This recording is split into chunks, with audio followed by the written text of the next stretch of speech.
It was a 13-month wait for you to be able to play in this building compared to when maybe you thought you were going to be able to. What was it like just being up here, being a visitor in this place and being out there? Obviously, it's great having people that support you and have supported you for a long time at the game, watching and getting to see all the faces that you haven't seen in a while. You'd always like to come out with a win in that situation, but it doesn't lessen the, I guess you could say, impact or feeling that seeing everybody has. Chet, that zone in the fourth quarter, just what did you see there that was maybe as challenging as it was?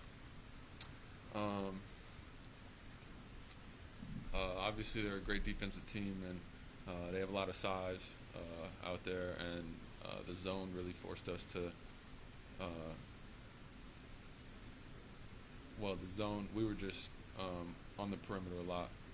The zone kind of really took away the paint in the driving lanes, and we're going to have to get in the film room and practice and get better against that because, other teams are going to watch that, and, I'm sure they're feeling good about their zone against us, so we have to get better at executing against it. And obviously you on the perimeter a ton. You're at the rim. At the end of that game, just you obviously kept Rudy on his toes. How did you feel he maybe challenged you defensively? Him as a defender. When I was on defense? Him as a defender. Him as a defender. Yeah. Obviously, he has a lot of size and a lot of length, playing over the top of him is what they want us to do and what he wants us to do. So just figuring out ways around that, and he did a good job of contesting a lot of shots tonight and making it tough on us. So we just got to get better for next game. And obviously you kept their primary guys for most of that night uncomfortable. Forced their secondary guys to kind of make plays. Troy Brown at the end. Just do you kind of live with the way that unraveled? Nah, you don't live with it.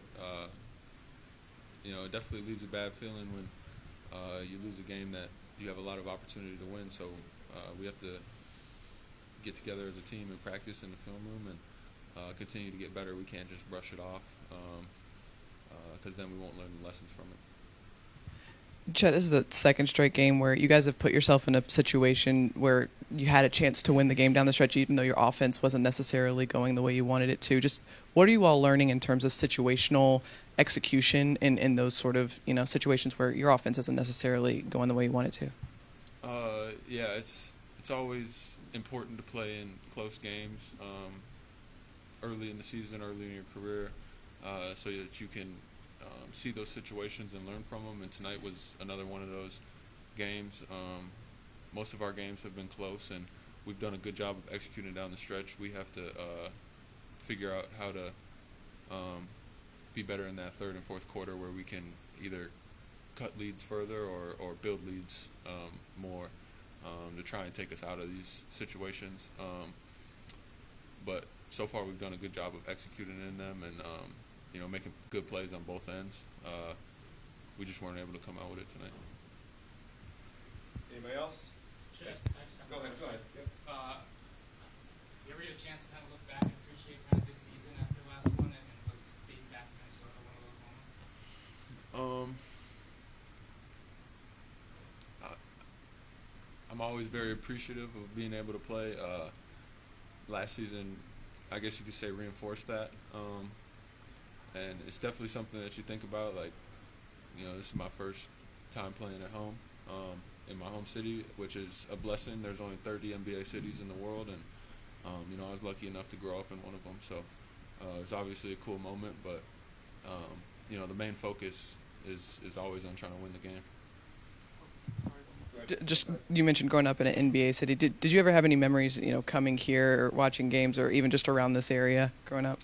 Yeah, I grew up in a house 2 miles from here. So I used to always take the bus or the train up to Target Center because there's a Lifetime underneath, and I used to play pickup there all the time. So I've been in this area a lot over my years. So it's brings back some memories, I guess, and kind of seeing everything when you're driving by is like, I used to live here, which is kind of like weird to think about, I guess, but again, all that goes out the window, and when it's game time, it's focusing on trying to win. Thanks, Jeff. Thanks.